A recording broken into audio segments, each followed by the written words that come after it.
cá, meu amor, é tão príncipe. Ei, príncipe.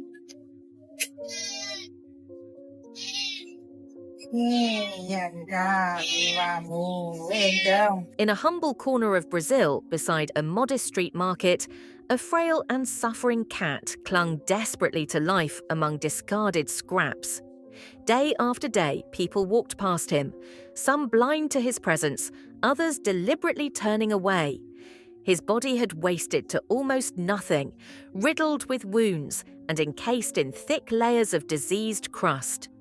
Most of his fur had fallen away, and his exhausted eyes held the hollow gaze of a creature that had long since abandoned any hope of being found. Calma, mamãe, tá aqui, ó. That little cat would come to be known as Renatinho. Around the same time, a woman named Renata Kurlein was quietly enduring one of the most painful chapters of her life. A psychologist by training, she had spent nearly 2 years fighting depression in silence, each morning arriving like a weight she had to drag through the hours. Ai, que delícia. Não?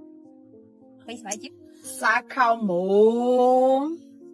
Agora é todo menininho que passeia no carro, não é? Happiness feeling like something that belonged to other people.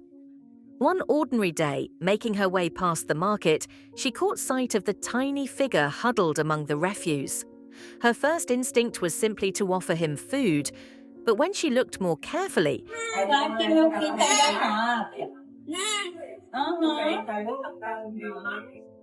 she understood that what she was witnessing went far beyond ordinary hunger. This animal was not merely starving, he was fighting with everything he had just to remain alive. Renata could not leave him there. Renatinho was brought urgently to a veterinary clinic where doctors uncovered a devastating picture: severe skin disease, deep infections, dangerous dehydration, and malnutrition that had pushed his body to its limits. During his first medicated bath alone,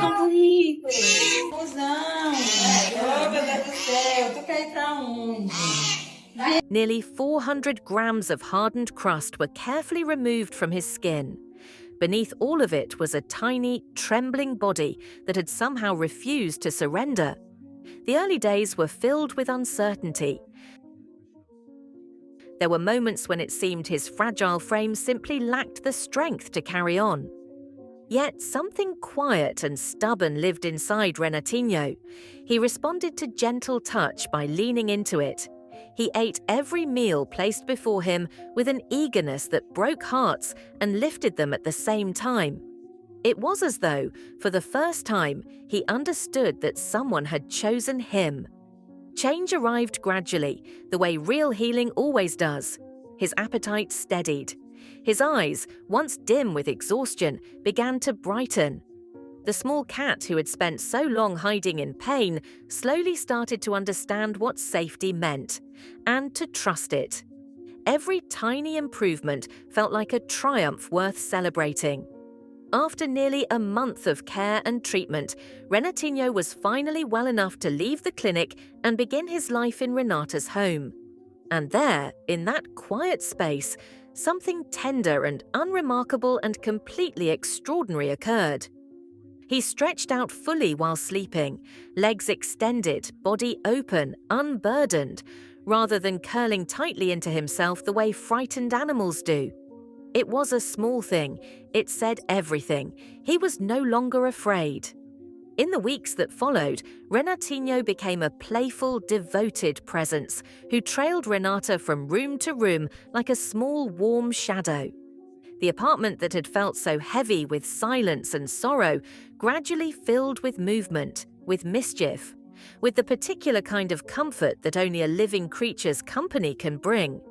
But this was never simply a story about rescuing a cat. While Renata reached down and pulled Renatinho back from the edge, he was doing something quietly essential for her in return.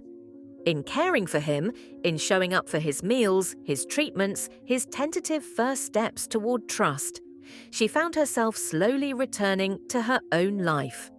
Purpose crept back in. Warmth followed. The depression that had sat over everything like a fog began, little by little, to lift. Sometimes the things that rescue us do not announce themselves. They do not arrive with ceremony or clarity. They appear beside a market stall, thin and wounded, and barely holding on, asking nothing except that we choose not to walk away. And somewhere tonight, there is still another Renatinho waiting for exactly that.